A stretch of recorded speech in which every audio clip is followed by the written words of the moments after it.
Okay, assalamu alaikum, brothers and sisters and friends. We're live, and today is going to be a very, very interesting stream. I have my brother Raja Ziaul Haq all the way from Pakistan, in lockdown, obviously. So wherever we are, we're in our houses, basically, pretty much now. And what we're going to be talking about is atheism and Islam, and a lot of topics related to this, inshallah, over the next hour or so. So, like as always, if you have questions, please let us know your questions. We'll address them as we go along, inshallah. And without further ado, assalamu alaikum, bro. Wa alaikum assalam wa rahmatullahi wa barakatuh. How are you, Ziabai? How's things? Good, alhamdulillah, all well. Alhamdulillah. How's I've asked you already, but for the benefit of the viewers, how's lockdown? How are you finding everything at home? It's good, bro. MashaAllah, there's as they say, every cloud has a silver lining, and so there's a great benefit in that. We've got time to spend with our families, do some research, do tons of videos and live sessions and things like that. My YouTube channel was being neglected for a long time, although I was doing these different Saturday night live sessions and all that, but I wasn't making as many videos as I could have. So this lockdown has given me the opportunity to make the dawah go maybe a bit more international rather than the local focus that we had previously. Yeah, mashallah. What is your YouTube channel, by the way, anyway, if someone wants to check it out? Just my name, basically. It's just youtube.com/Raja Ziaul Haq. That's just one word. So, alhamdulillah. Yeah, trust me, bro. We've been just super overactive online now as well, because everything else is closed down. So that's all you can do at the moment. But alhamdulillah, the dawah continues. That's the most important thing, and we can carry on. If anything, bro, when you're online, you can get the message out to so many more people. Absolutely. So we intended doing that today because there's going to be some atheists. I'm assuming that they normally are on the thing. So we welcome them, and if they have any questions for you, we'll address them as we go along. So, Ziabai, salams coming in from the audience. Everyone's giving salams to you. And without further ado, bro, let's start from the beginning. Now, first question that's going to come in people's minds is, why are two Pakistani guys, one that lives abroad and one that lives in Pakistan, talking about atheism? You guys must have been religious and practicing all your life. My story they know, so we don't need to go into that. But I want to know your story, bro. Were you always religious? Were you always practicing? If not, what were you practicing, if anything, right? So let us know some insights. Bro, I think my story is similar to, I think, a lot of people in Pakistan. I think they can possibly relate to it from that perspective, that we are born into a Muslim family, but for all practical purposes, we're not really following Islam as it should be followed. So what do we follow? We follow, whatever we desire, basically. And whatever suits our personality, whatever suits our needs, we'll do that much, and then the rest will leave that. So I would say we've made kind of like our own Sharia. We've made like our own laws and so on. Let me give you a small example of that. Like, for example, you'll find it very common that if you go to like a Pakistani university, for example, and you see a girl there who is not wearing the hijab or is not covering herself from the way that it is actually recommended in Islam, as soon as they hear the azan, they would normally put the dupatta on their heads, right? Like the headscarf on their heads. Now, the thing is, I'm just giving this as a small example. Why? Because this has been made into a Sharia. Like, for example, if I was to rationally break down this act itself, like, why would you put your dupatta on your head because the azan went off? Because azan is not your non-mahram. Allah subhanahu wa ta'ala has told the women to cover themselves from the non-mahrams. The azan, you could be roaming around in the university and there are 500 guys there looking at you, but you didn't cover up. But as soon as the azan went off, you covered up. So I still respect the sister for having respect for the azan. I still respect her for that. But what I'm trying to say is that we have made our own Sharia. Nowhere in the Quran or nowhere in the Sunnah of the Prophet ﷺ have we been commanded, or the women have been commanded, that only cover your heads when you hear the azan. Otherwise, you go free, right?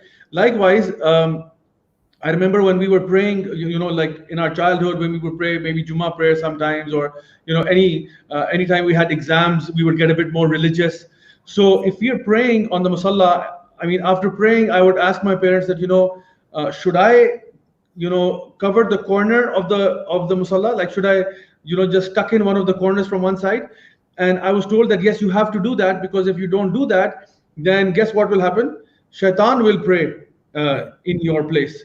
And so, years later, when I started, studying hadith and so on, I realized that was just a make-believe part of Sharia that we had cooked up ourselves.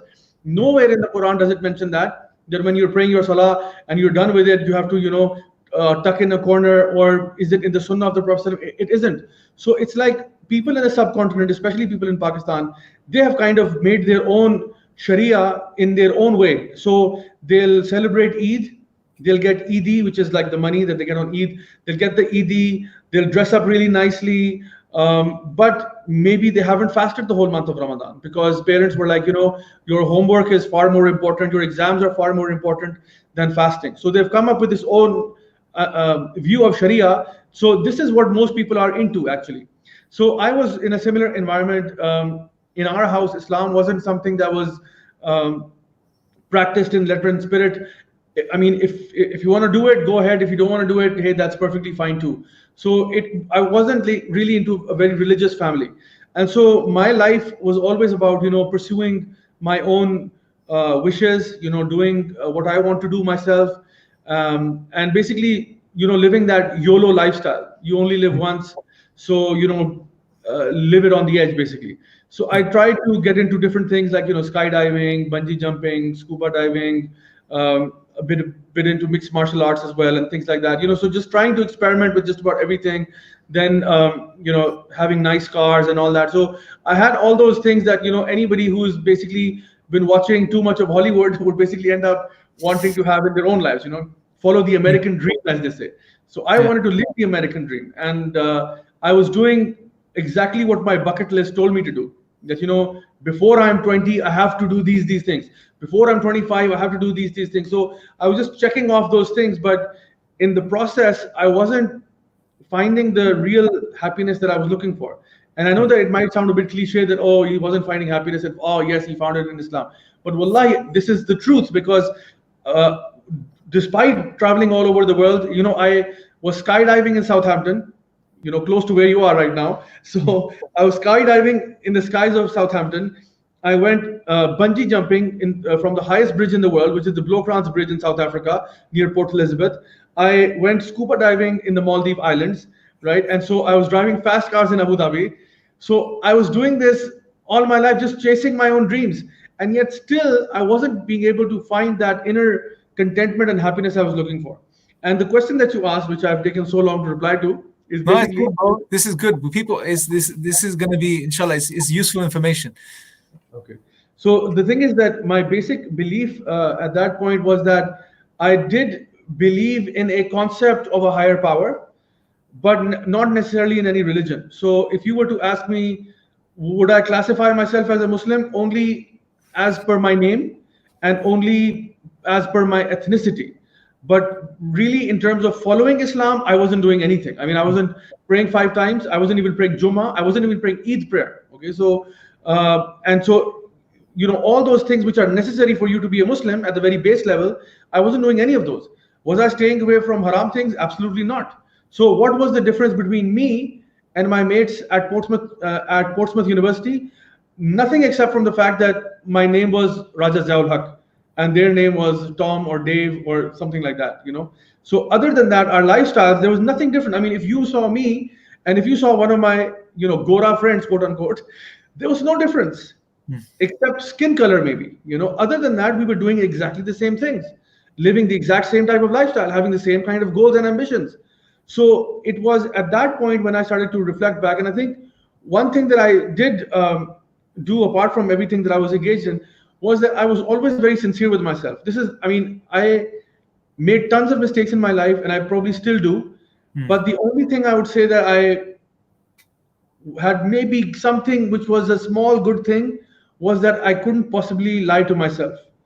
And I told myself that I used to make the prayer of the atheist. The prayer of the atheist? It's basically, oh God, if you're out there, guide me. Okay.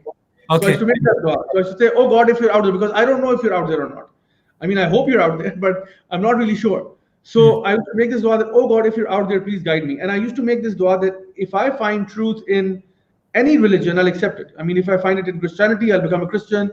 If I find it in Buddhism, I'll become a Buddhist. If I find it in Hinduism, I'll become a Hindu. If I find that atheism is the answer, wallahi, I'll become an atheist. because SubhanAllah. I can't lie to myself. So this was my belief, if you want to put it at that. Bro, before I ask you the related question, brother Rafiq is asking, he loves your shirt. Where did you get your shirt from? Yeah, this is made in Pakistan, bro. One of our brothers, Usman from Lahore, he actually made these. His brand is called Sunnah Conscious, and he's on daraz.pk for those who want to check it out, inshallah. MashaAllah, brilliant. So, Ziawe, look, the story that's emerging right now is a very sort of typical, quote unquote, typical story where young guy, wants to experience the world, do whatever he wants to do, live the life. You're going out there, you're doing this.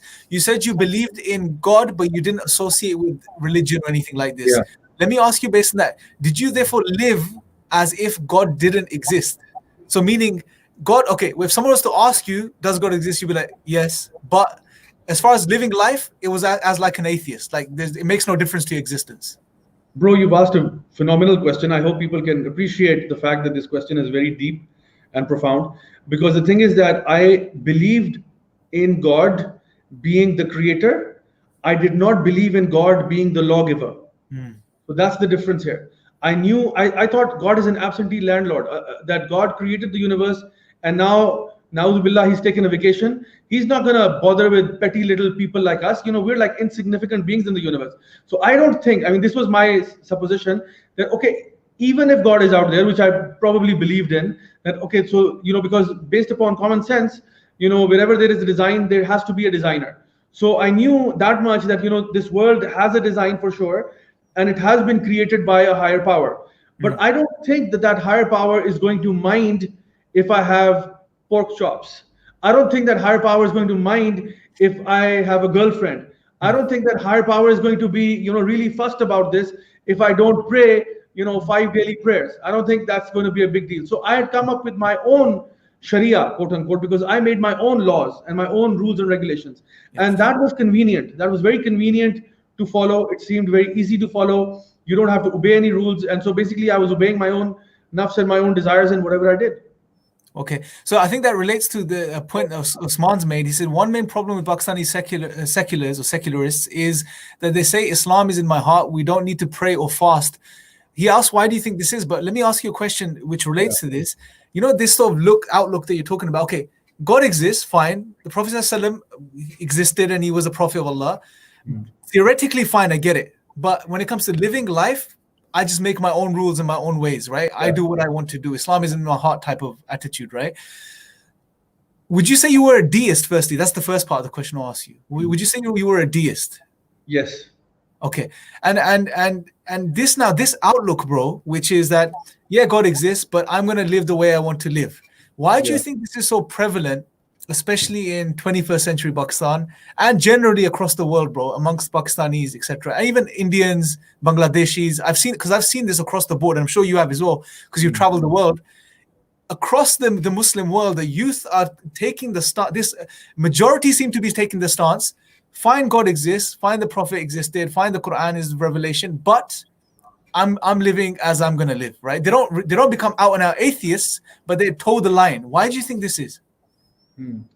Bro, I think there's lots of reasons behind why that case is there, and I think it's taken years of what we can call education to be able to get to that place. We have been conditioned over many, many years to become that way. If you go back a generation, if you go back to the time of your parents and my parents, you will find this will not be that big of a problem. It was still a problem, but not that big of a problem. You go back another generation, and it's not that big a problem now. But as we're moving on, we are being conditioned slowly to believe in the material world, that anything that's metaphysical, anything that's outside of the physical is basically foo-foo stuff. It's basically not important. It's not relevant. So God and everything to do with God, everything has to be touch and feel. Everything has to be, if I can see it, if I can testify it, if I can scientifically put it in a box, then that's what's real. And anything other than that, this is myths and legends and fairy tales. And even if you believe it, that's your personal opinion. You can believe in God, you can believe in the tooth fairy, you can believe in Richard Dawkins' spaghetti monster that he keeps talking about. You can believe whatever you like, right? So basically, outside of the material, basically nothing is true and nothing is false. You can believe whatever you like. And so because of that mindset being repeatedly being told to people over and over again, you somehow begin to believe that, and you somehow begin to think that, okay, so nobody's ever gone to heaven or hell and come back. Nobody's ever died and actually experienced it. So we don't, because we move away from scripture, we move away from the divine revelation, and we get engrossed into the completely other side, which is the materialism side. Therefore, slowly these values begin to descend into our hearts. And this is what Allah subhanahu wa ta'ala also mentions in the Quran, that this is when hearts become so hard that they become like stones.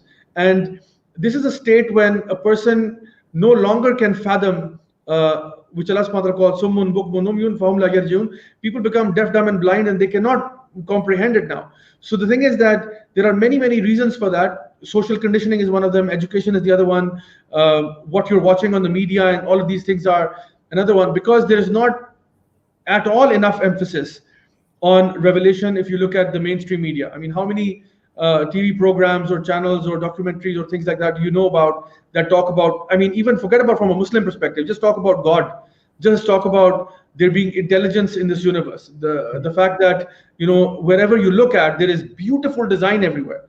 Instead of that, we have the Kardashians, and we have Game of Thrones, and we have all of this other junk which people are now feeding their brains with. And so it becomes so much more convenient to just live that life of heedlessness, where you just want to live your own fantasies, you know, live your own dreams, and you keep telling yourself or reminding yourself that, you know, even if I was, say, going to come on the Day of Judgment, I wouldn't be the only one. You know, I'd be going in with like 6 billion other people. So you kind of start to believe this fool's paradise that's been created around you. So these are just some of the reasons that I've just off the top of my head that I've mentioned in front of you. Yeah, bro, it's a very important point you touched upon. So, for example, materialism is without a shadow of a doubt one of the biggest, ills of today's society, bro. It's what people are falling prey to. Like the youth, especially, they've been made. It's almost people are being made to focus on what's immediate, what's around them, and that becomes the focus of attention. That becomes the Lord. That becomes people's God. You know, if it's not themselves, then it's the things around them, the worldly things, right? And I was listening to something the other day, and someone mentioned it's like, you know, it's all become about who can get the most toys before they die, right? Yeah. From a worldly perspective. But the funny thing is, when you die, you don't take your toys with you. And those toys are no more yours as they are your enemies at that point when you're in your grave, right? They're like, what's the point? And people don't seem to think that far, right? And this is why this is why Allah in the Quran mentions death and reminds us of death so much as well, because it gets the human being to focus, right? It puts things into perspective. But with the way we live, the lives we've been told to lead is a life which is focused on the here and now, the material and the moment, basically. Live in the moment type of attitude, right? Don't worry about where you came from and don't worry about where you're going. We just focus on the here and now. And that leads to a lot of arrogance, bro. You know, one of the, and I want you to give us some insights into this, because I know you focus on tafsir as well, and you do tafsir classes. One of the verses, bro, that really fascinates me from Surah Al-Kahf, or not the verses, but a parable or a passage, is the story of the two gardeners. Yeah. Right? It's phenomenal, bro. And there are so many lessons that are entwined in this particular story for us today in the 21st century. Give us some insights into this, bro, and what you, from your ponderings and your reflection, do you feel it's related to our situation today? And what can you give us from that, bro? Because people are in that situation right now. It's all about my world, my cars, my money, my houses, you know, me making more money, me outdoing the competitor. People are fixated on this. So give us some insights in regards to those verses, bro. Yeah, true, bro. First of all, I'd like to appreciate you for the this bumper sticker that you just reminded me of, that actually says the same thing that you just mentioned, that the one that at the end of the day, the one with the most toys wins. And another bumper sticker I read that said, "Big boys, big toys," right? So that's the kind of worldview a lot of people are living with. You know, we want bigger toys, we want more toys. Allah subhanahu wa ta'ala says, "Alhaakumut takathur hatta zurtumul maqabir." You know, people are going to be competing for this worldly gain until they hit the graves. And the Prophet sallallahu alaihi wasallam, he said that if you give the son of Adam a valley of gold, he will desire another one, and nothing can fill his stomach except the dust from the grave. So we forget that we have to die one day. And this is what you actually referred to from Surah Al-Kahf, the story of the two men and the gardens. One of those men who was completely into materialism and living that materialistic lifestyle. So he was bestowed with gardens and rivers flowing between those gardens. And he had a friend who was like a bit of a Maulvi perhaps, and he came up to him and he said, dude, I mean, you're basically, you need to thank Allah subhanahu wa ta'ala for this, because all of these gardens that you've been given sons, and you've been given such a great family and all that. You need to give credit back to the one who made you. And so this person basically says, this is my sweat and tears. I did it. It's all me. And so it's that egotistical kind of a worldview that a person gets when they get a bit of success. So he said, no, I did all of this, So his friend tells him that, it would have been better if you said, MashaAllah, la quwwata illa billah, that this is by the mercy of Allah and there is no power or might except that which is with Allah subhanahu wa ta'ala. So eventually what happened was that, because truly nothing was in his control, so his garden was ruined, his crop was ruined, and everything, the rivers ran dry, and he got like the biggest stock market crash, you can actually call it from that perspective, of his life. He lost everything. He lost everything that he had. And so he said something interesting. He said, I wish that I had not done shirk with Allah. SubhanAllah. This is what Allah subhanahu wa ta'ala says there, that and though in that story we don't find he was worshipping any idols, we don't find that he was bringing an idol from some weird marketplace and then putting it there and bowing before it. None of that is mentioned in that story. But yet still he says, I wish how I had not done shirk with Allah. Meaning that Allah subhanahu wa ta'ala is telling us that he had taken his own nafs as a god besides Allah. He had taken himself as a god, meaning he was himself the lawmaker. And though he knows fully well, because Allah subhanahu wa ta'ala says in the Quran that min ayyi shay'in khalaqa, min nutfatin khalaqahu faqaddara. What did Allah subhanahu wa ta'ala create you from? You were created from a drop of fluid. You were created from a drop of dirty fluid. Did you create yourself? Did you proportion yourself? Did you design your face and your height and everything? You didn't do any of that. You got this just like that. And yet still the arrogance that you look up to the sky and you say you don't believe in God. Are you out of your mind? What's wrong with you? So Allah subhanahu wa ta'ala, he really shakes your soul and makes you realize some very, very basic things that are part of your fitrah. And if you just stay in a quiet place for maybe half an hour and contemplate, because nowadays we have such fast-paced lives that we don't get time to think back and contemplate. So contemplate upon your own existence. And likewise, when this guy, when he had lost everything, he began to contemplate. And he came up with the conclusion that I wish that I had not done shirk with Allah. Yeah, and it's powerful. Yeah, no, because bro, that's what it's unfortunate that that's what it took for that man to wake up. But at the end of the day, in the grand scheme of things, if he woke up, then that's great success for him, right? Because if he had died upon that delusion, which was his material possessions and the way it deluded him into thinking that, for example, and what's interesting, bro, he says that he doesn't think this is going to go anywhere. He doesn't think the day of judgment's ever going to be established, right? And what fascinates me, bro, is just the level of delusion one can attain just because of his material possessions. How your material possessions can delude you to such an extent that you almost deny your creator, and you end up with these distorted views of the hereafter. And this brings me on to the other point I want to ask you, bro, which is, atheism, or you've been tackling atheism as well in Pakistan and dealing with it with the brothers at Youth Club, etc. We realized that atheism in and of itself is very weak as an ideology. It has no foundations. It's very weak, bro. But it always fascinates me as to why people still follow it or are inclined towards it. And that sort of got me thinking that it's because atheism is not in a vacuum. It's not held up by itself. It's linked with other ideologies and philosophies which support each other. So materialism, I believe, is very closely linked to atheism because they go hand in hand. The more materialistic you become, the more atheistic you become, because your focus, your God becomes the material. No more space in your heart for Allah. You're going to turn away, right? And the more you do this, the more you turn away from Allah. The more you turn away from Allah, the more materialistic you're going to become. Because if Allah is not in your heart, then that heart needs to be occupied by something else, something or the other, right? So. And unfortunately, I believe most people in the UK, in the West, most atheists, most people that have left Islam, even Muslims in Muslim countries don't really connect these dots, bro. And that's why they fall into this head over heels, bro. They just fall into this trap. You spoke about the nafs, bro. Give us a bit more insight into this. What is the nafs and what role does this have to play in this whole thing? Okay, so you've mentioned some very valid and very good points so far, mashallah. One thing that I'd like to just touch upon briefly is that, in the story of the two men in the garden we were just talking about, when this man said that, I don't think that the day of judgment is going to come. He was hopeful that, that day is not going to come. And then he said something very interesting after that. He said, and even if it does come, I'm sure that the one who gave me all of this is going to give me more. And this is exactly what, a secular mindset would look like. That, surely if I have been given so much wealth, God must really love me, right? Yes. And so if he loves me for who I am right now, then surely he will send me to paradise and he'll give me even more than that. Which basically leads us to another discussion, which is basically that people start thinking that if you've been given wealth, as if Allah is pleased with you. Whereas this is not at all the criteria for Allah subhanahu wa ta'ala loving someone. Fir'aun, we know he was filthy rich. Qarun was filthy rich. These were people who had so much wealth that it took dozens of men to carry the treasure chests in which the keys to the treasure chests lie. So imagine how much money these people actually had. But does that mean that Allah loved them? The answer is no.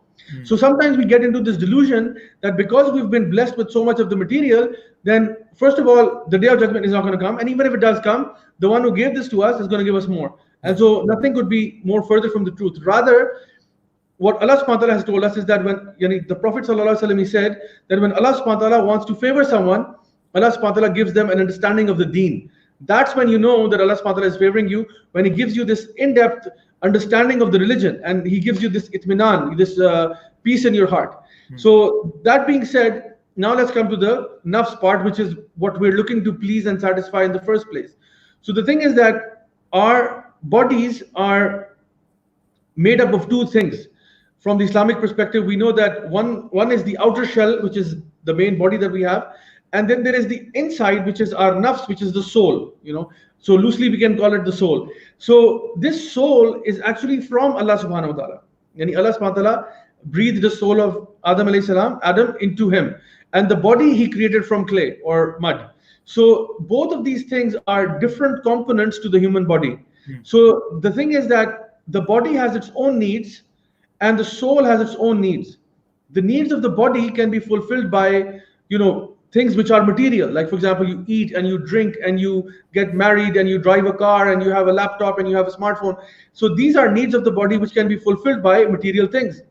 However, the soul is something not from the material world. It is from Allah subhanahu wa ta'ala. So, and the needs of the soul are not material at all. You cannot fill this vacuum inside of your heart with material things. I mean, chocolate ice cream only goes so far. The emptiness you feel inside is not going to be, filled with chocolate ice cream. Or if you go to like a shopping mall and like shop till you drop and blow like, 2,000 pound over something, that's not going to fill the gap in your soul. So the thing is, I'm speaking from a experiential perspective. I'm speaking from having lived that lifestyle, having everything that money can buy, traveling around the world and all that, yet still feeling discontent, yet still feeling dissatisfied, not having the answers to many of life's difficult questions. So I was going here and there looking for answers, and only when I finally began to, with an open heart and an open mind, began to study religions in depth, and finally then I came to Islam and I realized that this is the truth. And once I realized that this was the truth, then I made a promise to Allah that from now on I'm going to start to practice. I'm going to do this step by step. And I used to make this dua that, oh Allah, don't let me enter so quickly that I rebound. Because sometimes we get into a relationship and then we just bounce right back out, So I wanted to go step by step. So it took me about 6 months to change my behavior and my habits. About 6 months, because I started to pray 5 times, and I started to leave the haram stuff that I was doing, whatever it was, and then so getting into good company and all that. So overall that journey took about 6 months, but it's a journey of your soul. So the material things, don't get me wrong, there is a level of satisfaction in material things. I love motorcycles. Everybody who knows me knows that. I love going out into the mountains. I love these experiences, but I know that this is a short-lived experience. This is not something that is permanent. Just like chocolate ice cream is not permanent. If, for example, there's a sister who's had a divorce, and you tell her that, I know you feel bad right now, but here's a tub of chocolate ice cream. This will make you feel better. This will only make you feel better for maybe 5 minutes, 10 minutes. But then after the effects of that wear off, you're going to get what you're going to get, because that emotional thing is going to come back. Similarly, our soul is yearning to meet and connect with his creator, which is Allah subhanahu wa ta'ala. Allah subhanahu wa ta'ala made us promise, as he mentions in the Quran, Alastu bi rabbikum qalu bala shahidna. Allah subhanahu wa ta'ala asked us, am I not your Lord, when we were souls? And we said, yes, you are. And so he sent us to this planet, and then We are insan. Insan comes from the word nisyan, the one who forgets. So we forgot about that promise. And so here we are now, and our soul is still trying to connect with the creator, connect with the divine, but then the body and the material is kind of clouding our judgment and kind of coming in the way. Once you become a practicing Muslim, you learn to manage your inner and outward states together. So Islam never says shun the world, kick the world, leave it and leave it to the dogs. No, this is not what Islam says. Islam says take your portion of the world. You have to eat, you have to wear nice clothing, you can drive a nice car, no problem. But at the end of the day, your soul needs to be connected with your creator. And that's where you get your itminan, inshallah. Brilliant, bro. Jazakallah khair. These are some very important points. Now, there's a question here, or there's a point here, which I want to tie to the point or question I want to ask you. So, ignorant one asks or says, saying Islam is the truth itself is not true. Truth embodies everything. No one thing can ever be true. Now, for me, this is I'm not fully grasping what's being said here. It's just some nice words that are strung together. However, that statement is sorry, bro. That statement is not true. That statement is self-defeating. Yeah, I know. But this is so. But let's try help ignorant one out a little bit here, right? Now, I want to pick up from what you said about the soul yearning. Now, this is a very beautiful point to pick up from, bro. And so far, non-practicing Muslims and atheists are going hand in hand as far as looking for something and searching for something, right? There's an emptiness, there's a void. One of the biggest things that we see in the world today, especially in the West as well, is from a material perspective, people have pretty much everything you could wish for or desire, right? We live most of us live richer than kings lived in the past. However, there is something that's missing. There is a void, there is an emptiness, right? And we can talk about atheism in a second, but if you follow logically through with atheism, you realize, well, it leaves you with nihilism. There is no meaning, there is no purpose, there is no value, there's nothing, right? Because why? Because on atheism, everything is a result of just random chance, random happenings, an accident. Now, this doesn't sit well with human nature because, like we said, the soul, the nature, it's yearning towards something. It's not going to find satisfaction in the material.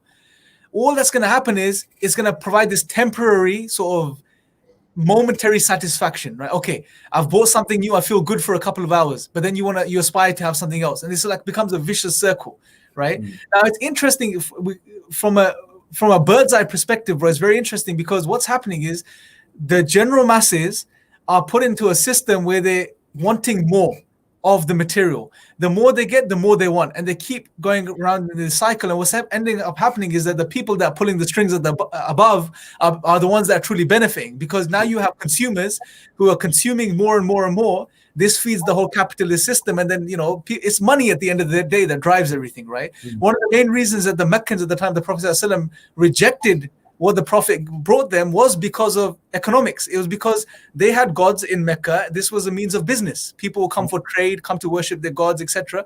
So that was one of the reasons they did not want to let go of these beings and deities they worship a God. Now, and the reason we mention these things is so people could connect the dots and see what's going on here, right? Atheism isn't in a vacuum. It's just being pushed for a particular agenda and a reason, right? Now, when it comes to this yearning the soul has, atheists are experiencing this, bro. This is a very known phenomena. For example, even the philosophers of the 18th and 19th century, they spoke about this, they wrote about this. Existentialism arose. One of the biggest things of the existentialist philosophers tried to do was to mitigate this problem. They realized man has no meaning, man has no purpose, but we need to solve this issue now. The natural conclusion seemed to be suicide for many people, right? But what they said, no, what you have to do is you have to realize there's no meaning, but now you have to live with meaning. You have to live a courageous life, a responsible life. You have to give yourself meaning, make meaning for yourself.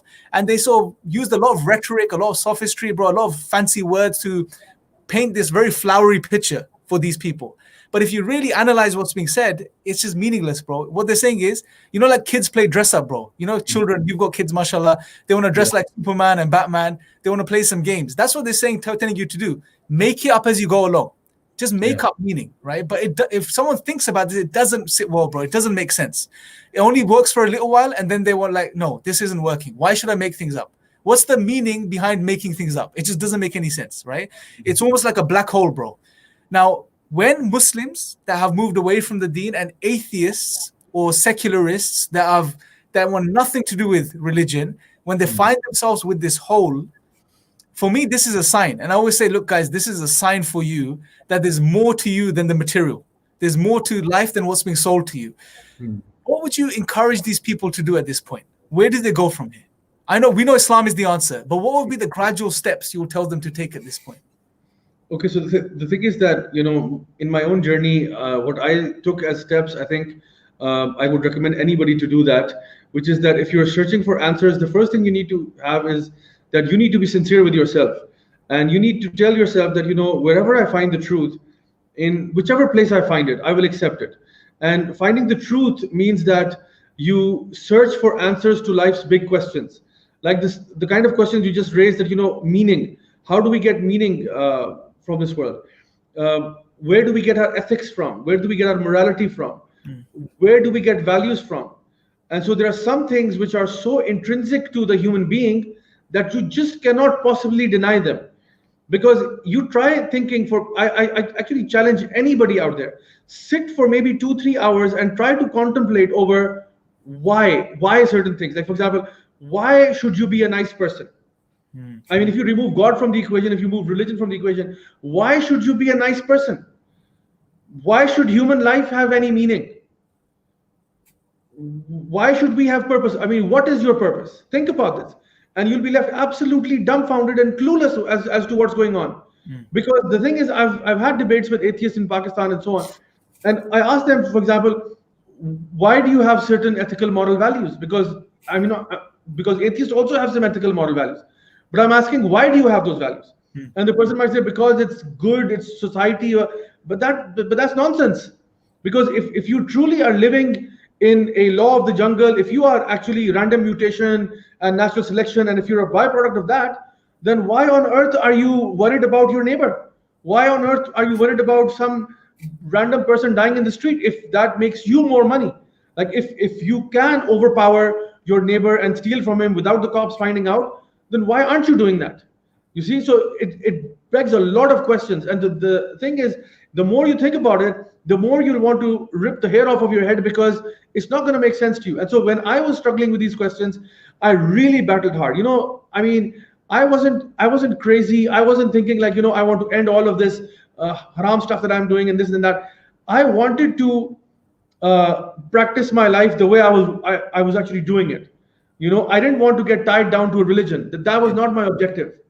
I mean, even if I was traveling around the world, there was no pressure on me to change and become a Muslim or a practicing Muslim or anything like that. I only did that through my own choice. I wasn't, held captive by the Taliban and, at gunpoint. I was none of that. So I decided to change myself. And that was because I came face to face with my inner demons, with those questions that I've been trying to put off for such a long time. Once I confronted them, that's when I knew that, no matter how difficult the answer might be, I have to accept it, because I can't lie to myself. And the thing is, I will encourage all people out there, whether you're Muslim, you're atheist, you're Hindu, Buddhist, whatever, know this for a fact, that we all have to die. Yes or no? We all have to die, right? So the thing is, what's going to happen after we die? An atheist might say, nothing's going to happen. We're going to become, worm food. Hindu might say, we have to be burnt and then we will be reincarnate. A Buddhist might say something else. A Muslim might say something else. Christian might say something else. A Jew might say something else. The fact remains, we all have to die. How sure are you that your view about what's going to happen after we die is the correct one?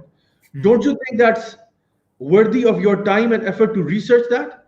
Don't you think that's worth your time? Leave everything aside. Leave the seasons that you're watching. Leave the PUBG or Fortnite or whatever games you're playing right now.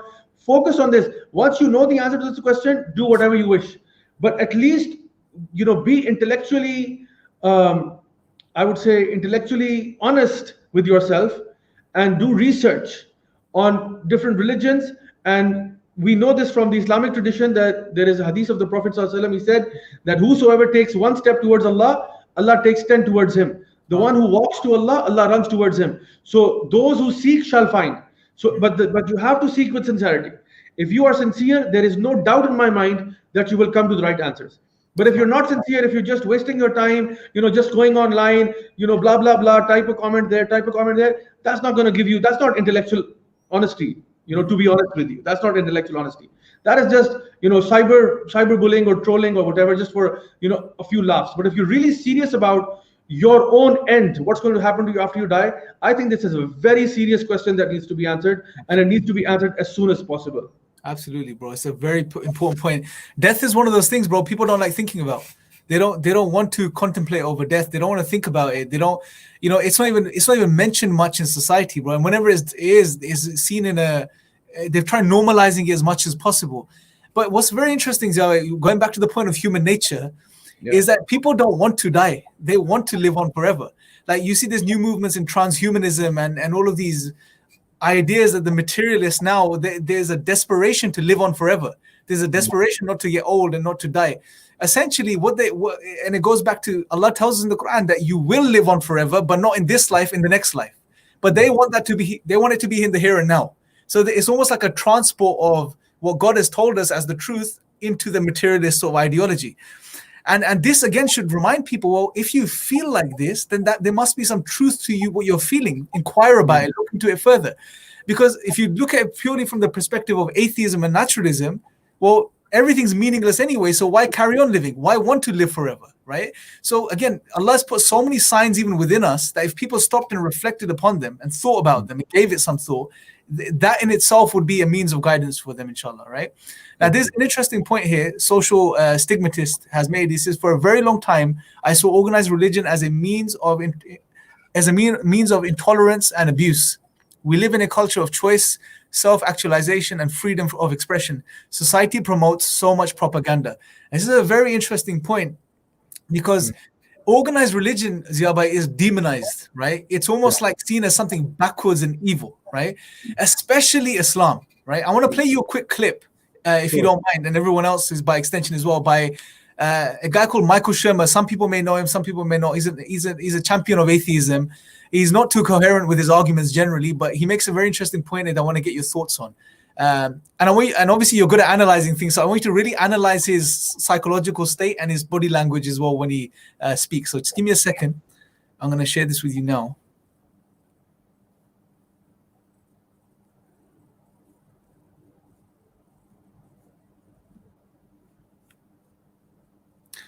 So Ziabai, can you see the screen? Yeah. Okay, I'm just going to play it now, inshallah. Interfere with my rights. They don't try to kill me and bother me. I mean, the JWs, the Jehovah's Witnesses, they come to my door once in a while. The Mormons come to my door once in a while. It's kind of amusing. I invite them in and give them a copy of Skeptic Magazine.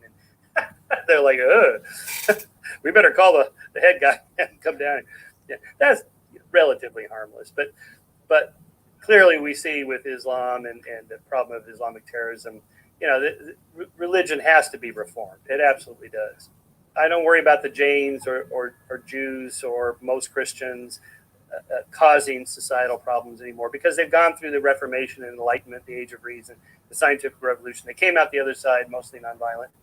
And, Islam hasn't. So I think we could reform Islam and then start to wean people off belief in the supernatural altogether. You can't do it by fiat, but we can inculcate into people's thinking critical thinking about everything, including God. Throw God into the mix. That's just another supernatural belief. And that's what those of us who work in this area are trying to do.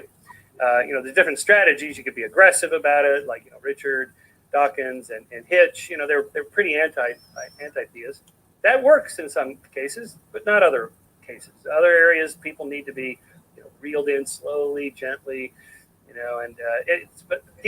that's just it's sort of a sales and marketing problem. Okay, I think that's sufficient. So let me switch this off for a second. So basically, first thing that really shocks me, and I want to get your take on bits, I'm going to just preempt you. First thing that really shocks me is how someone that's an atheist or a naturalist, where do they get the drive and motivation from to have such an ambition to do away with religion and God? Where do you think this drive comes from, bro? Bro, there's a lot that can be said about that. The thing is that there are people, we don't know what agendas they're working on. We don't know who is behind such people when they're coming out with these massive claims and so on. But if you go back into history, you find that Europe has had a very different experience of religion as opposed to the Islamic experience of religion in the Middle East. So in the time when what he was actually mentioning as the Enlightenment and so on, this is the age in Europe when, basically Europe pretty much did away with the church and the state, basically got rid of kings and at the same time the church as well, because because of good reason, church was really oppressing people at the time, declaring people to be heretics if they were coming up with any scientific discoveries and things like that. And it was a common statement to say that either you're a man of the church or you're a man of science. However, that persecution and injustice and intolerance was not to be seen in the Muslim world, because in our part of the world, not only Islam, but also sciences were flourishing like you would never believe. Yes. And so we were going through the Islamic golden age, and we were coming up with, just go to Wikipedia right now, and if you just type the Islamic golden age, you'll get like over 100 different inventions that were being done, and some of these books to be that are used even to this date, like the canons of medicine of Ibn Sina and so on and so forth. You go through, all of these things. Our experience was very different.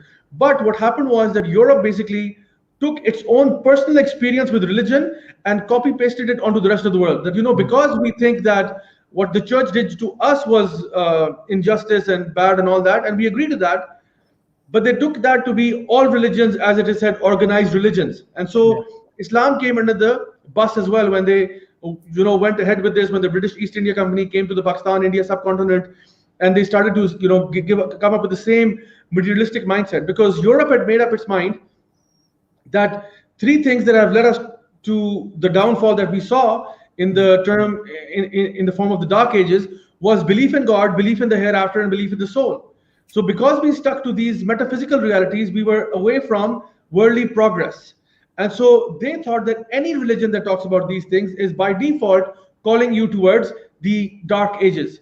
But our experience, as I said, was not the same. So when they came to this part of the world, they began to propagate the same phenomena. And so to this date, by the way, if you go to even any Muslim house in Pakistan, and if you talk to the parents and you say that, your child has decided to become an Islamic scholar instead of a doctor or an engineer, if the parents don't have a heart attack, they might not have something less than a heart attack either. Because the thing is that this is what we have been conditioned to believe, that the success is in the material world. The success is in the material world. So from an Islamic perspective, we don't hate the material world, as I've already said. We say take the material world. But the spiritual world, which is your relationship with your creator, is an absolute essential part of your being and cannot be ignored. What has happened over the last maybe few decades, actually few centuries, is that the world has moved from a place where mostly the revelation or revealed knowledge was the basis of all knowledge. So now we have thrown revealed knowledge in the bin pretty much, and we're saying that empirical knowledge is the only knowledge that is worth anything. If a person is talking about revealed knowledge, that guy's a nutcase. So this is what they say, and I don't think they have thought this through. I really don't think that people have thought this through, because you just can't take your own personal experience in Europe and just copy paste it on the rest of the world. Because we, frankly speaking, Muslims would never agree with you in a million years that religion brings about destruction and backwardness and all that. As a matter of fact, the whole of Europe was moving to Muslim lands to learn and study from here. We have letters from European kings asking and begging the Khalifa of the time that please enroll my daughters, the princesses of so-and-so, into your universities. And they would say, no, right now it's, we don't have enough space, come back next year. This was the kind of attitude we were getting. So the thing is, your experience, as horrible as it was, cannot be copy pasted onto the rest of the world. Yeah, absolutely, bro. I mean, this is the biggest. See, the thing is, most people don't look into the history of what's happened. Even like you said, bro, Islam didn't have the same problem as Christianity in the West did, right? Yeah. The one of the things that happened during the Age of Enlightenment was that the thinkers who pushed for rationality, they didn't just go rationality all guns blazing. They for the first time in their history, they combined rationality with religion. So the ethical and moral and existential basis came from the Judeo-Christian tradition, and then the rationality came from the Greeks. And the combination of the two, bro, resulted in the Western civilization that we're a part of today, especially in the West, right? Which now is transferring over to the East as well. But they forget this, and this is why, for example, a very famous philosopher, I'm sure many people are aware of him, what's his name? It's escaped me now. Nietzsche, right? Nietzsche, he predicted this. He even said that, you've killed God. God is dead. And he's talking to the secularists, because many people misunderstand this statement. He wasn't making an atheist declaration here. He was basically talking to the secularists, and he was saying, you've killed God, but you're trying to hold on to those values that come with God, such as morals and ethics and all the things that are going to drive you forward. how you're not going to be able to account with them for them going forward. And hence he predicted the age of nihilism going into the future, right? So they have to remember, in either way, they're indebted to God anyway, the Western civilization, right? Whether it be from the Judeo-Christian tradition, and I would even argue from Islam as well, like you've mentioned, and you articulated in a very beautiful way.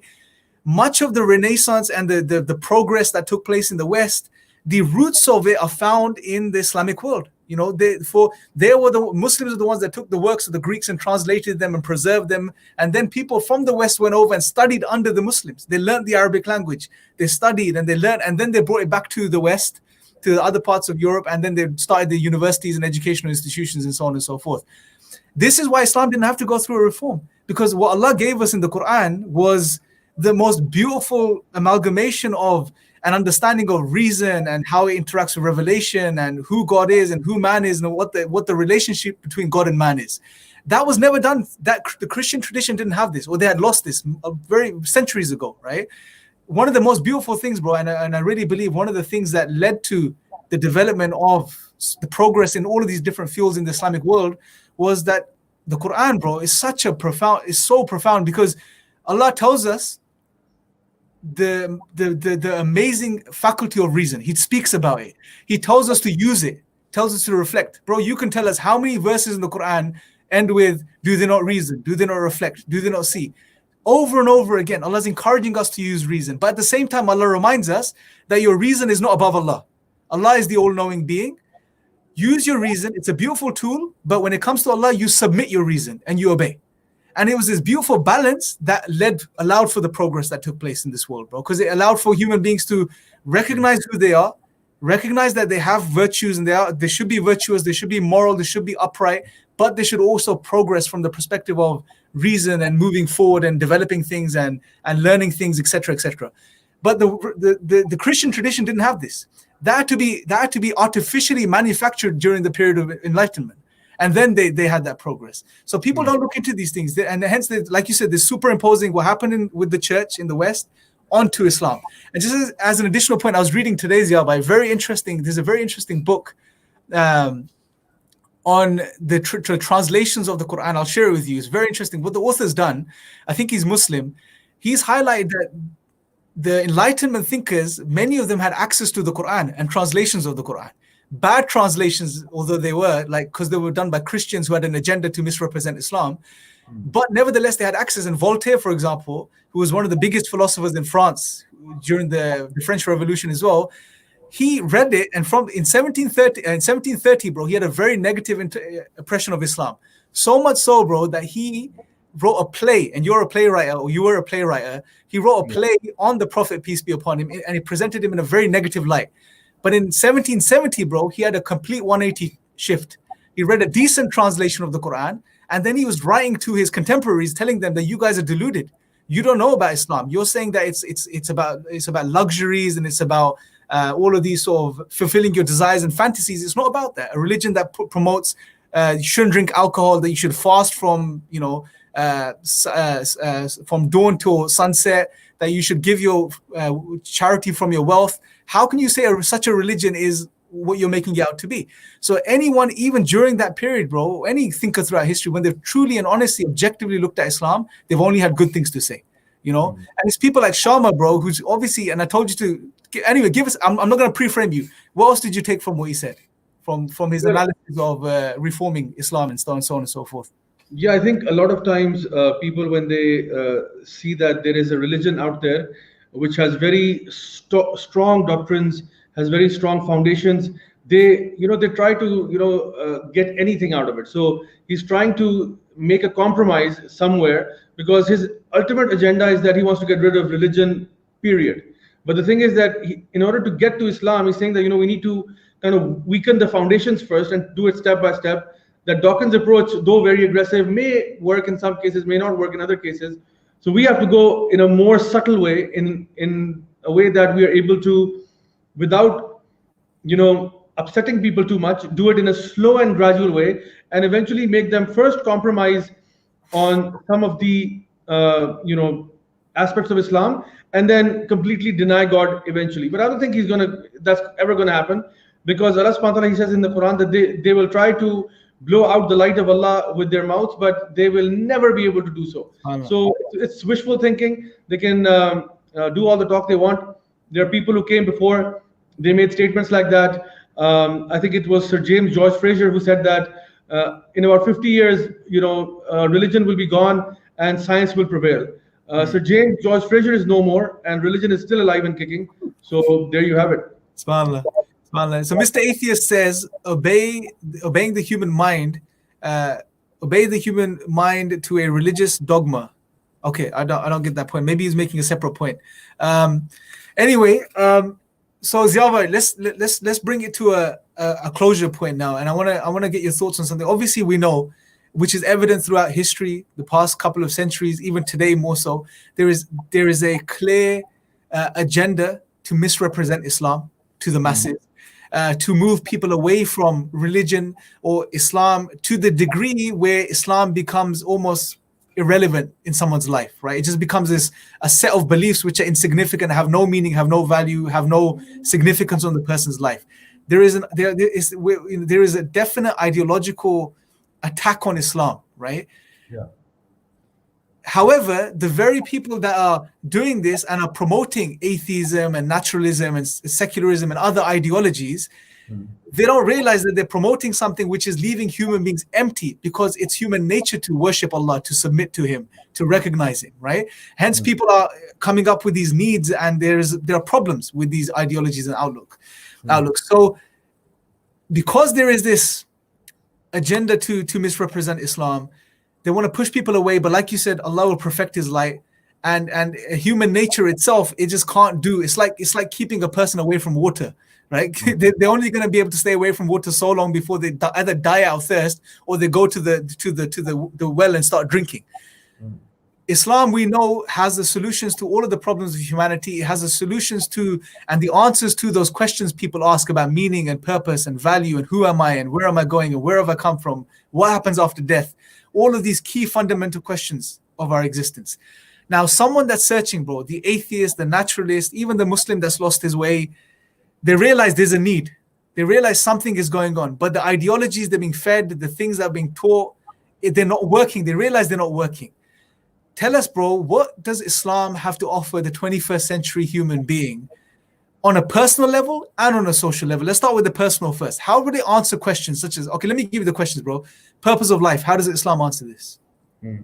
So before I get into that, just a brief comment about what you mentioned previously about Nietzsche and nihilism and all that. I think the first thing that people who are struggling with these questions need to understand is that atheism will lead you to nihilism, meaning that you will end up believing that your life is meaningless, your life is absolutely pointless, and that you shouldn't even be alive on this planet right now, because the moment you start to get a little bit of pain through any experience in your life, then the suitable or the logical answer would be to end your life. Why go through that suffering? Because at the end of the day, you're just a bunch of matter anyway. Random selection, natural mutation, all of that stuff.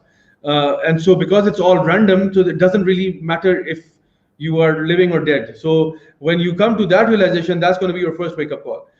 The second thing, which you actually asked the particular question, that what is the purpose of life? We know that God Almighty has sent us on this planet to be able to worship Him. And worship, when I say worship, that does not mean the ritualistic prayers and so on. Allah subhanahu wa ta'ala, He says in the Quran, وَمَا خَلَقْتُ الْجِنَّ وَالْإِنسَ إِلَّا لِيَعْبُدُونَ, that I did not create jinn or mankind for any reason except that they enslave themselves to Allah subhanahu wa ta'ala, meaning that they stop following their own desires and they submit to the will of the Creator, the one who made them, the one who fashioned them, the one who proportioned them, the one who continues to provide for them.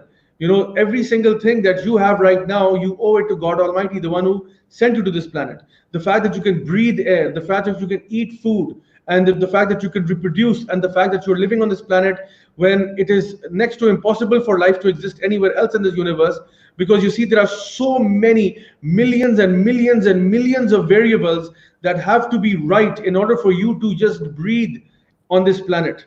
So you owe all of that to the one who made you. So our obedience is doing shukr of Allah, or which is basically called gratitude. The one who made you, you give thanks back to the one who made you. And I think that's what we call common courtesy in any part of the world, that if somebody has given you something, the least you can do, the very least you can do is to give thanks. God Almighty has not asked you to jump from a building and kill yourself. God Almighty has not asked you to, do some ridiculous things. Rather, He has asked you to come to His obedience. And the best part is that in the obedience of Allah, in the obedience to God Almighty, you fulfill your own needs, your spiritual needs. So your physical needs, do what you wish. Go ahead and get married, eat halal, tayyib, good food, inshallah. No problem. But the thing is, your spiritual needs are going to be fulfilled in the remembrance of Allah. And this is why the life of this world for us is a test, and we are being judged for our actions, whether they are good actions or bad actions. If they are in line with what Allah has revealed, alhamdulillah, that's good. And if they're not, then that's something that we cannot do, inshallah. Ziya, can you quickly just put your camera off and put it back on? Because I've lost your feed. Okay, 1 second. Let me just check that. So while Brother Ziya's figuring this out, it's a beautiful comment by Ink. He says, strengthen your tawheed, understanding who your creator is. This will alleviate worries you have and increase your dhikr, meaning your remembrance of God. Verily, in the remembrance of Allah do hearts find rest. This is a very beautiful point. And I think it's a very apt sort of point that we can make here, which is that peace and tranquility that people are looking for can only be found in the remembrance of God. And without God, we're never going to be satisfied. We're never going to be fully happy. We can delude ourselves into thinking that we are and distract ourselves through material means, but that's going to be short-lived, and it's not going to be truly fulfilling in any sort of substantial way. That being said, we're going to wait for Brother Ziya to come back, and then I'm going to go into some questions and answers. So I know you guys have been writing questions and stuff. If you have any specific questions for Ziya, put them down now in the comment section, and I'll make a note of it and I'll bring it up to him as soon as he comes back on line. So do let me know, inshallah, guys, if you have any specific questions. Let me just see if he's...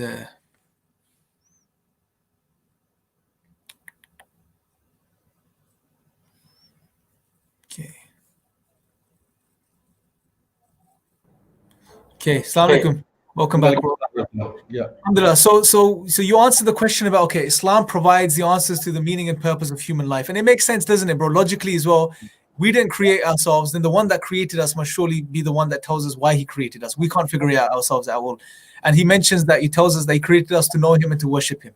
And through worshiping him, like you said, when you worship God, you are the one that's benefiting because you're the one that's fulfilling the purpose of your life. And therefore you're going to thrive, right? I always like to give the analogy that, if you got a car, you buy a new car and the car is designed to run on petrol, and you buy a new bike. Let's take the example of a bike because you like riding bikes. You buy a new bike and you're going to put petrol in there, and it runs on petrol. But when it runs out of petrol, you go to the petrol station. You said, you know what? I'm not going to put petrol in it. Let me put water in the tank. What's going to happen? It's going to break down, right? Yeah. At least eventually. So the same way we're designed to run off the worship of Allah. If we don't do this, we're eventually going to break down. And we see people breaking down all over the place. Now, bro, I'm going to go through some. Is there any last points you want to mention before I go into the questions? I'm going to go through the questions and see if there's anything that we haven't answered or that we can, inshallah, answer. I'll just make a brief point about what you said. That Allah subhanahu wa ta'ala says, Allah bi zikrillahi tatma'innul qulub. Only in the remembrance of Allah will your hearts find rest. So the peace and tranquility and that inner satisfaction that you're looking for, you're only going to get that in the remembrance of Allah. And this is something that you get to know once you experience it. So I just end with that if all my life the peace and happiness, tranquility I was looking for, alhamdulillah, when I came towards Islam, I found that, and I've since then never even considered going back to my other ways. And alhamdulillah, I'm completely satisfied. And I know that, so because I experienced it, I want others to experience it as well. I've got nothing to gain from anybody who's listening to me right now out there. I've not got anything to gain. I don't do this for profit or business or anything like that. I just communicate. There's no big, organizations funding or supporting me or anything like that. So just take this as sincere advice from somebody who's lived that lifestyle and now is giving you some, piece of his own heart and his own experience. So just take it at that, inshallah. Inshallah. Mr. Atheist, if you have a question, please ask us. I'm sure Ziya will love to answer you. He just made a statement for now. He says, if you want to enslave your mind, that's your problem.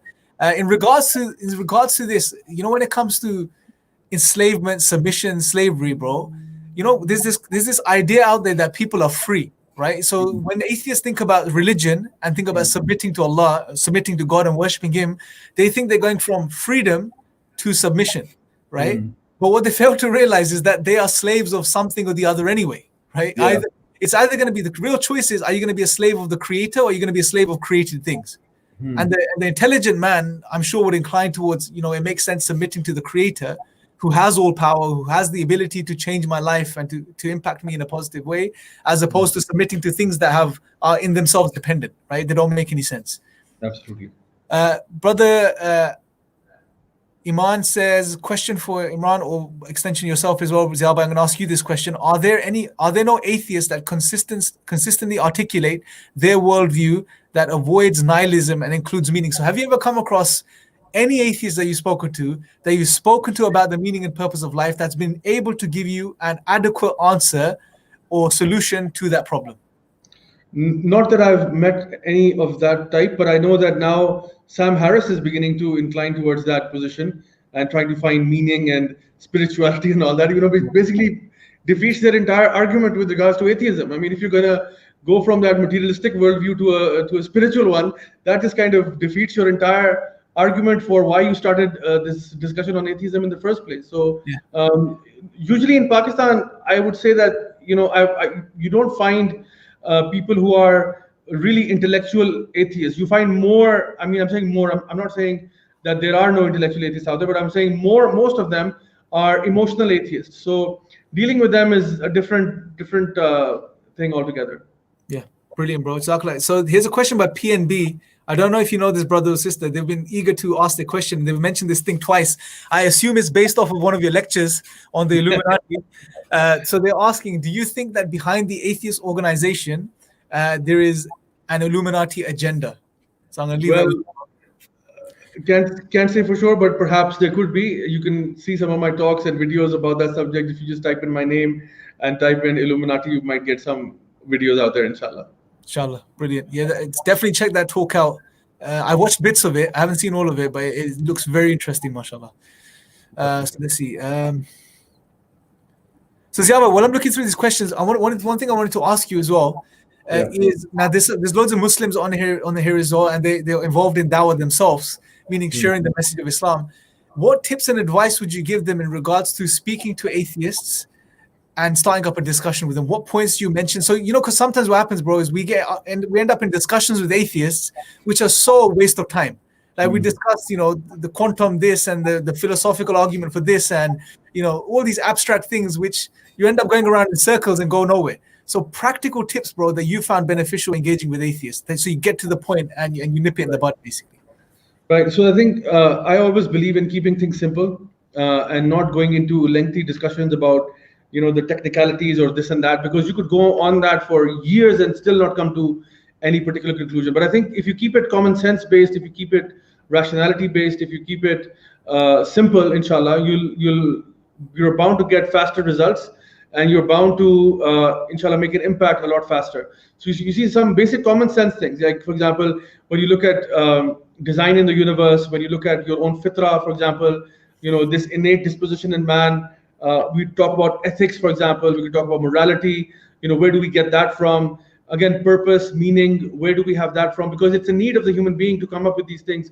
So how is atheism, if you think that that's the ultimate perception of how human beings should be, viewing the world, how does that answer those questions? So you'll find that the answers that the atheist will come up with are completely ludicrous, and they will end up saying that pretty much the whole world can die and that still will be okay, and killing babies should be okay as well, and all types of immoral, indecent behavior is okay as well. So at the end of the day, if you're a decent human being, you're going to realize that having this type of worldview is really problematic for you yourself, because your fitrah, your innate state, is not going to be happy with that. And so the thing is, when you truly open your heart and your mind and you begin to study the signs, as Allah subhanahu wa ta'ala calls them, the ayat of Allah subhanahu wa ta'ala, that's when you realize that this is the truth that Allah subhanahu wa ta'ala sent you with.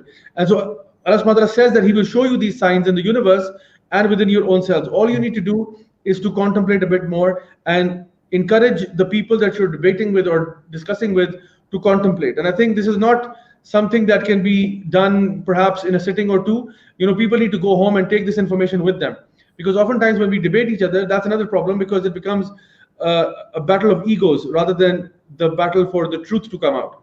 So Imam Shafi'i rahimahullah, whenever he would go for a debate, he would make dua. he would pray 2 rakah of nafil prayer, and then he would make dua that, oh Allah, please enable the truth to come out of the mouth of my opponent today, and give me the strength to accept it when it comes out. So the thing is that we've lost the point of debates now. So the thing is, I would say that whenever you're going into one, have an open heart and an open mind, and really say that, we're here for the truth to come out. We're not here to, big up myself or anything like that. We're here for the truth, and let's just try to find that truth, inshallah. Inshallah. Brilliant. There's a question by Muhammad Arif. He says, do you enjoy conversations about theology? What drives you? So what drives you to be involved in this work, bro? Right, bro. So the thing is that that's quite an interesting question. The thing is that when I came towards the deen, I came towards Islam, I began to read the book of Allah, and the more I read it, the more I realized that my peers, my friends, the youth, for example, are unaware of this stuff, because this was not something that we studied in school, except very, very little, very kindergarten level stuff. So I was like, subhanallah, I mean, how away are we from these teachings? Because I was into, the superheroes and, all of that stuff. So I was focusing all my life on that stuff, when this is profound and this is heavy knowledge, and this needs to be shared. So from that day, when I, went through the Quran, that's when I decided that I'm going to, spend the rest of my life teaching it, propagating it. I didn't know how I was going to manage all of this, how it's going to work out. But alhamdulillah, we've been doing this for the last almost 8 years in youth club, and add another 2 years to that, inshallah. So approximately 8 years we've been working with youth club and doing this continuously. So the motivation, the drives comes from the fact that the best of people in the sight of God Almighty are those who learn the Quran and teach it. So we want to be from the best. We don't want to settle for second place. So that's my motivation. Alhamdulillah, brilliant. Jazakallah khair, bro. Musa Ali says, can we conclude that these atheists are too egotistical to submit to their will to God? Is it a problem of ego, bro? From your experience, when it comes to atheists, is it really a rational problem, or is it a problem of ego? You mentioned it's an emotional issue for most people, but does the ego play a big part in them not submitting? Definitely, I'd say the ego has a huge role to play in that. Although each case would be different, but yeah, definitely at the end of the day, it does boil down to a person's ego coming in the way, them realizing something, but then not really accepting it, and then trying to find, any excuse to squirm their way out of that. So the thing is, if you are truly sincere in your search for truth, then you would leave the ego at the door, and you would say, no matter what happens, even if what I find to be the truth goes against my parents' beliefs or my grandparents' beliefs or whatever I had learned, I'll accept it, because I'm a person who's, for him, truth is more valuable than anything else. So that's what I would say, inshallah. Inshallah. There's a question, there was 2 or 3 questions about, are atheists good people? So just to clarify, and I'll get your take on it just quickly, the way I see it is atheists can be good people. There are loads of atheists out there that are very good people, and it's sad to say that sometimes they in some ways act better than sometimes we Muslims do, right? But what they can't, what the problem with that is that they can't account for their goodness. They can't make sense of their goodness. Why are they good? What is good? Why is one thing better than the other? Good and bad. How do you make sense? You can't make sense of any of these things on atheism, and that's the problem. Atheism strips you from being able to account for those things you know to be true, and that is the biggest fundamental problem that any human being should recognize, and therefore move away from atheism itself. As opposed to, you don't even have to get into the discussion of logical arguments and for and against God. It's a very simple fundamental point. Atheism strips you from all of those things you know to be true as a human being, and those things that you value as a human being, right? And that is a problem. That's highly problematic in and of itself. What's your take on that, bro? Can atheists be good people? Yeah, absolutely. I mean, atheists could be searching for the truth, and without a shadow of doubt, they can be good people. But I think that what will become a problem for them later on in life is that once they come to the realization of what atheism implies, they'll realize that atheism will prompt them not to be good people. So I hope that makes sense. You see, so atheists can be very good people. They could be very good inside. Their fitra could be intact, mashallah. Very nice people, searching for answers, searching for truth. No problem there. But the thing is, if they really think about the logical implications of atheism, they will realize that there is no, how do you define good people, first of all? I mean, I would go back to that question. How do you define what is a good person? A good person from an atheistic perspective should be somebody who can reproduce and propagate his genes. That would be a good person from the atheistic perspective, because as far as an atheist is concerned, you can't really, you can't really point your finger at a suicide bomber and say that's a bad person, versus a person who's heading an abortion clinic and say that's a good person. How are you making that judgment? You can't. That's problematic. Yeah, it's very problematic. So this is why, if you really, that's why I said we need to contemplate. We need to sit back and think about this, because the more you think about it, the more you realize that atheism will lead you towards areas you don't want to be there. Inshallah. PNB says, and we'll wrap up on this, bro. I know we've gone over time, so we'll make this the last question, inshallah. I saw a post on Facebook. In the post, there was a written, scientists are busy to finding the cure of COVID-19, and when they will find it, religious people will give credit to God. What should be our reply to them? So what he's saying is that scientists are busy looking for cures. As soon as they find it, religious people are going to jump and say it's because of God. How do we respond to this? Of course. See, we don't say either or. The thing is that, number one, God is the one who gave you the rational faculties. God is the one who gave you the ability to think and ponder and all that. So a scientist wouldn't be a scientist if it weren't for God, first of all. Secondly, Allah subhanahu wa ta'ala has told us that, and actually the Prophet ﷺ told us that, he who does not thank the people does not thank Allah. So although Allah subhanahu wa ta'ala is behind everything, because Allah subhanahu wa ta'ala is the one who's giving us and all of these things, but that doesn't mean you stop thanking people. So you go up to the scientist and you say, thank you so much, Mr. Scientist, Jazakallah khair, may Allah bless you and reward you and all that. But all praise is due to Allah, for the one who gave you this intelligence, for the one who gave you the ability to live your life, and who did not cause you to die 3 months ago or something like that. So alhamdulillah for everything. So this is the view that a Muslim holds. They thank the people, but in the end, the thanks belongs to Allah subhanahu wa ta'ala, who's the owner of all good, who's the owner of all khair. So this is how we look at it. Allah, very beautiful point, bro. Because again, this is one of the misconceptions that some atheists push, which is people are doing it, God is not doing it.